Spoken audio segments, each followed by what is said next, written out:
Jake Paul just stood face-to-face with Oleksandr Usyk, and the boxing world lost its mind. In this bizarre world, I just saw Jake Paul facing off with Oleksandr Usyk. What is going on? The pound-for-pound #1 fighter in the world, he's facing off with Jake Paul. Eddie Hearn, one of the most influential promoters in boxing, couldn't hide his disbelief when reflecting on the surreal scene of Jake Paul squaring up with Oleksandr Usyk. To him, this wasn't just a gimmick. It was something that highlighted the strange and sometimes circus-like turn that boxing has taken in recent years. For Hearn, the absurdity lay in the fact that the best pound-for-pound fighter in the world, a man who dismantled Anthony Joshua twice, was even entertaining the optics of sharing a face-off with Jake Paul. But it sounds like AJ's going to fight Jake Paul. If he's true to his word, if he really wants the fight, it's all very well saying, what did he say? I'll knock it, he's got a weak chin. He questioned whether Paul was truly serious about facing world-level opposition, or whether this was simply another ploy for attention and headlines. Hearn suggested that if Jake genuinely wanted a fight, whether it be with Usyk or even Anthony Joshua, whom he accused of having a weak chin, then the opportunity could exist. But underlying Hearn's words was clear skepticism. Jake Paul is skilled at selling dreams, but whether he has the tools to turn them into reality against world champions remains a completely different matter. This section sets the tone. Jake Paul may have entered the conversation with the elites, but the legitimacy of his ambitions is met with incredulity. So, yeah, Jake Paul just spoke to Oscar there and said, Anthony Joshua has a weak chin, I will knock him out. Well, look, if he's true to his word, the fight will happen. Continuing his train of thought, Eddie Hearn pointed out that Jake Paul himself doubled down on the narrative by allegedly telling Oscar de la Hoya that he believed Anthony Joshua had a vulnerable chin that he could exploit. This, to Hearn, crossed the line from ambitious banter into outright delusion. The promoter reminded fans that if Jake was truly serious, the fight could happen. After all, Hearn had already reached out to Paul's business partner, Nikisa Baidarian, to explore whether real negotiations could take place. It's great that Tyson Fury is saying that Jake Paul's going to win, and people, maybe I've just lost my mind. But if they truly want that fight, I reached out to Nikisa earlier, we're going to have a chat next week.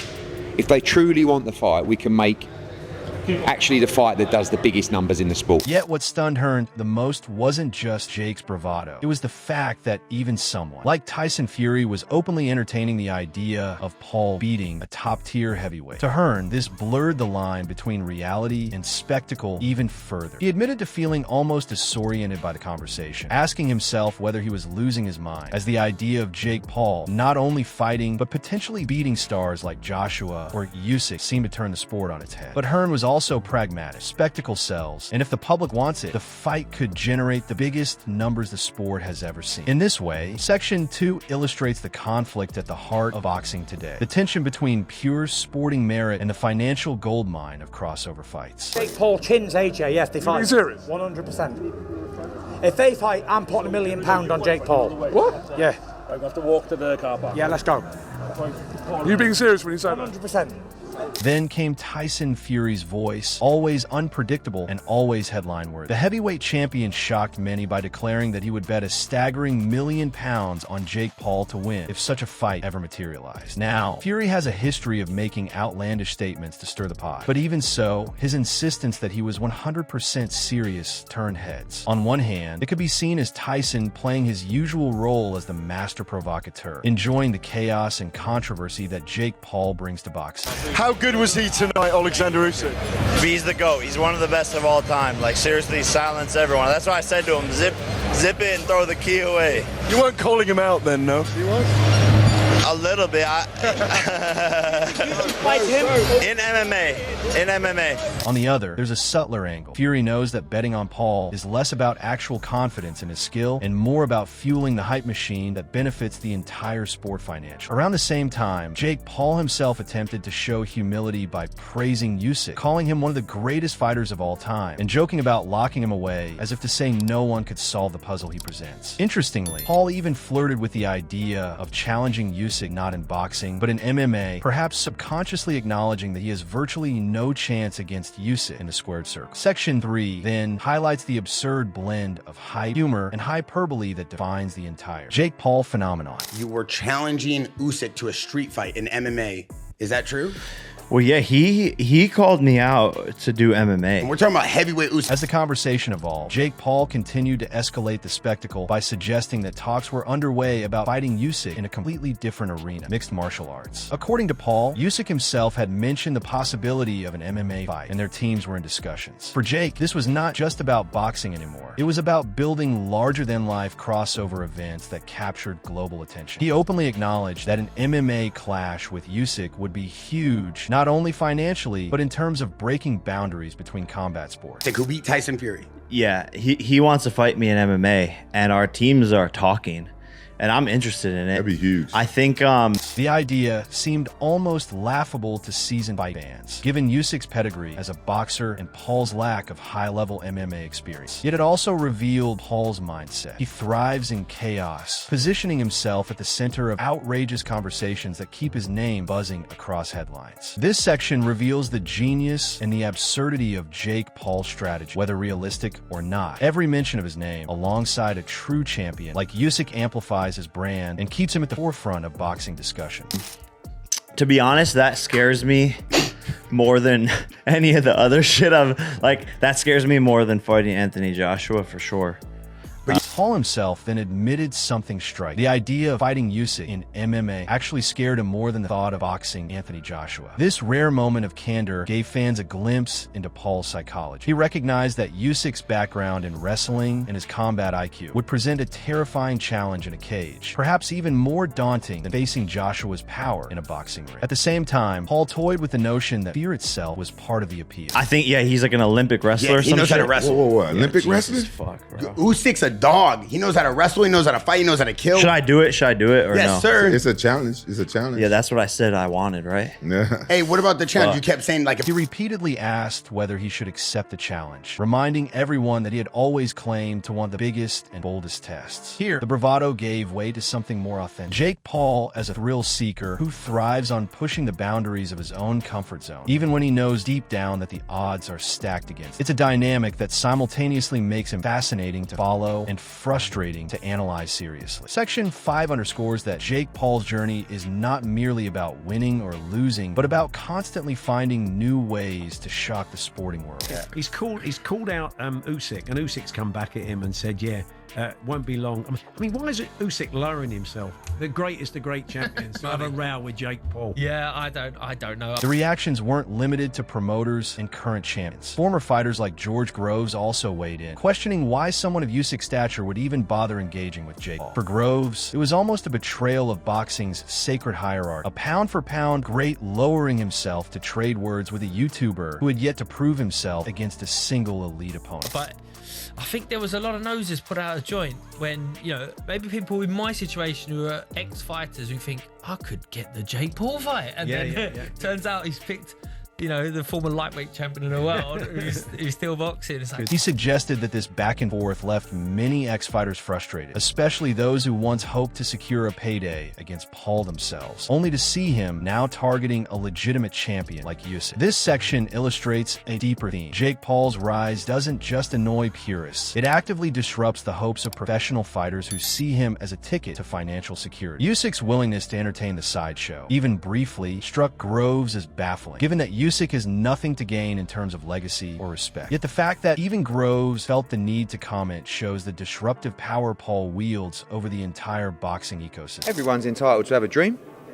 No, seriously, I'm being serious. I think there's absolutely no way he can beat a world champion and become world champion. But I will say he's improving a lot. He's dedicated to the sport. Eddie Hearn, despite his criticisms of Jake Paul, has always walked a fine line between skepticism and acknowledgement of Paul's progress. In this moment, Hearn emphasized a truth many fans don't want to admit. Jake Paul is dedicated, improving, and undeniably passionate about boxing. Hearn admitted that while Paul has virtually no chance of beating a genuine world champion, he isn't just a sideshow anymore. He's training consistently, treating boxing seriously, and showing incremental growth with every fight. At the same time, Hearn stressed the reality check. Paul hasn't yet faced a true elite opponent. opponent. I don't know how good he is because he hasn't really faced a real fighter yet. It's not his fault. He signed to fight Tommy Fury. Well, a five-time world champion and Tyron Woodley's a real fighter. He's not a real boxer. His resume includes names like Tyron Woodley and Tommy Fury, both with varying degrees of legitimacy, but neither a bona fide professional champion. Hearn even pointed out that while Woodley is a respected fighter, he's not a real boxer, and therefore, it's impossible to gauge Jake Paul's ceiling. This section exposes a critical tension in Jake Paul's career. He has worked hard enough to silence claims that he's a joke, but he's still miles away from proving he belongs in the same league as Usyk or Joshua. Hearn's words carry weight because they strip away the hype and remind us that dreams are fine, but the reality of boxing at world level is brutal, and Jake hasn't yet crossed that threshold. He's not Jake. Well, I Jake, mean, the he first can't. skill at MMA No, is but boxing. Jake, he can't. won the UFC championship Jake, with a right Jake, hand. He's a great UFC fighter. You consider Tommy Fury a real boxer? Yes, but I'm not in terms of So ability.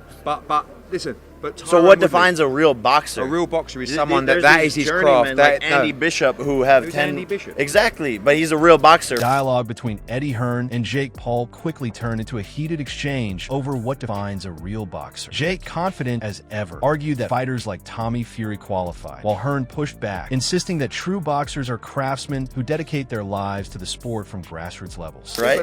Because anyone can go and get a professional. Okay, but what I'm saying is, Usman does not qualify to give you any right to talk about you fighting for a world title. And nor does Tommy Fury, actually. But I'll give you the props, I'll give you the respect, you're improving all the time, but the proof will be in the pudding. For Hearn, handing out professional licenses doesn't equate to legitimacy. Anyone can technically become a professional, but the grind of 10, 20 fights against seasoned journeymen is what forges a true fighter. Paul, however, framed the argument different. To him, the definition of a boxer could be stretched, and he was living proof that someone from outside the traditional system could succeed. Hearn respected Paul's improvements, but reiterated the harsh reality. None of Jake's opponents so far justified any talk about world titles. The exchange reveals something essential about Paul's career. He thrives on bending the rules of boxing tradition, and that's exactly why he polarizes so many. Old school promoters like Hearn draw a line in the sand, insisting that legitimacy must be earned the hard way, while Jake argues that the very definition of legitimacy is shift. Section 8 reminds us that Jake Paul isn't just fighting opponents. He's fighting the sport's culture itself, and every argument like this one fuels his relevance.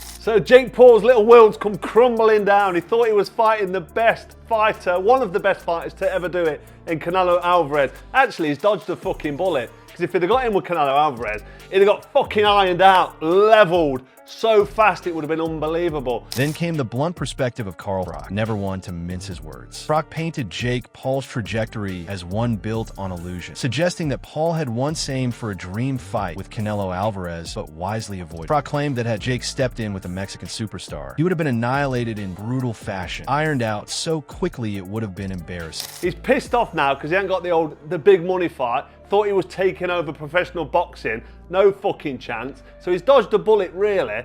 But let's be honest, where does he go from here? It's either mixed martial arts fighters who are finished and can't fight, or old men. Look what he did to Mike Tyson. Fucking disgrace. For Froch, Paul dodged a bullet, but the aftermath left him with a problem. Where does he go from here? Froch argued that Jake's options are limited to fighting either over-the-hill veterans or crossover MMA fights, choices that ultimately chip away at his credibility. He even called Jake's exhibition with Mike Tyson a disgrace, highlighting the ethical issues around pitting a 50-something legend against a younger fighter. Froch's criticism isn't just about Jake Paul as an individual. It's about what his rise represents to purists. To Froch, Paul is exploiting the sport, skipping the grind, and cashing checks while never truly testing himself against real threats. Section 9 captures the anger of boxing traditionalists who see Paul not as an innovator, but as someone dismantling the values that make the sport respected. But actually now, Jake Paul has got to think about what he's doing next. If you're that good and you think you're clever, why don't you fight Usyk? Oleksandr Usyk, he'll fight you. Let's see how that works out for you. Get fucking flattened. Game over. Jake Paul, go on, piss off. Froch doubled down with even harsher words, calling on Jake Paul to fight Usyk if he truly believed in himself. The tone was dripping with sarcasm, as Froch essentially predicted Paul would be destroyed instantly by the Ukraine. He reminded fans that Usyk could not only flatten Paul, but also collect a massive payday doing it, and Froch himself would happily buy a front row ticket to watch it unfold. He wants. And if he can get paid £50 million to knock Jake Paul's spark out, I'd be front row cheering. Listen. This section highlights Froch's approach. He doesn't deny Jake Paul's ability to make money, but he believes that credibility should only come if Paul takes on and defeats real elite competition. Froch's comments cut through the spectacle and strip things down to a simple truth. If Jake wants respect, he needs to fight someone like Usyk, and the outcome would be a one-sided demolition. Section 10 reinforces the Usyk will rip him to pieces narrative, underscoring the ridiculousness of Paul daring to stand beside one of the most complete fighters of his generation. And say what you like about Jake Paul pretending he's a proper boxer and that he can beat up AJ, what have you. The dude generates mental money, crazy money. And Derek Chisora brought a different flavor to the debate, one rooted less in purism and more in pragmatism. Chisora acknowledged that Jake Paul generates massive money, sometimes more than established champs, and that this reality can't be ignored. He pointed out that Jake, for all his posturing and antics, has proven himself capable of creating spectacles that fans pay to watch. And in Chisora's view, if Usyk wanted to cash in on that circus, he had every right to. Wants to fight him, I wouldn't care. You know, like most boxers, when I see them call out Jake Paul, I think, come on, man. You don't care because he deserves the... That man can do what he wants. Yeah. That man... Chisora even admitted that unlike when other boxers call out Paul, which often feels desperate, Usyk doesn't need validation. He can do whatever he wants. This section is key because it shows that while purists rage against Paul, there are veterans who recognize the financial side of the sport. Chisora didn't dismiss Paul's audacity or Usyk's involvement. Instead, he highlighted the simple truth. Boxing is as much business as it is sport, and Paul's ability to create mental money makes him impossible to ignore. Section 11 shifts the lens, reminding us that whether you like Jake Paul or not, he's earned a place at the table financially, even if not athletically. I saw Jake Paul and I said congratulations to him because he proposed his lovely wife to be. And I said, listen, keep doing what you're doing. You know, because I remember when Teki Al-Shea came in the game, he goes, well, we don't promote it on YouTube. Finally, the conversation drifted toward a broader reflection on Jake Paul and the influencer boxing wave he represents. Observers noted that Paul, along with names like KSI, Logan Paul, and even streamers like iShowSpeed, had transformed themselves into mega gods in the digital space. One speaker recalled congratulating Jake on his engagement, then reflecting on how far he and his peers had come since the early days of YouTube boxing. Yeah. And I know that after you speaking so beautifully about that, Del, I almost feel a bit silly saying this, but Jake Paul was in the ring with him afterwards, right? And say what you like about... At first, promoters and insiders dismissed the movement as a joke, refusing to even acknowledge its potential. Yet now, these same figures are forced to reckon with the power of social media-driven combat sports. Pretending he's a proper boxer and that he can beat up AJ, what have you. The dude generates mental money, crazy money. And if Oleksandr Usyk wants to fight him... This section is crucial because it contextualizes the entire phenomenon. Jake Paul is not an isolated figure, but part of a larger ecosystem where influencers bypass traditional systems to achieve superstardom. For boxing purists, it's infuriating. For a younger audience, it's inspiring. But either way, it's real, and it's reshaping the landscape of combat sports. Section 12 completes the narrative arc, showing how Jake Paul has moved from outsider to central disruptor, forcing legends like Usyk to at least acknowledge his presence. This was Box-A-Hub, breaking down the shocking Jake Paul versus Usyk face-off and the storm it created across boxing. If you enjoyed this deep dive, make sure to like, subscribe, and hit the bell icon so you never miss the latest drama and debate in the boxing world. Until next time, stay tuned, because in this sport, the next surprise is always just around the corner.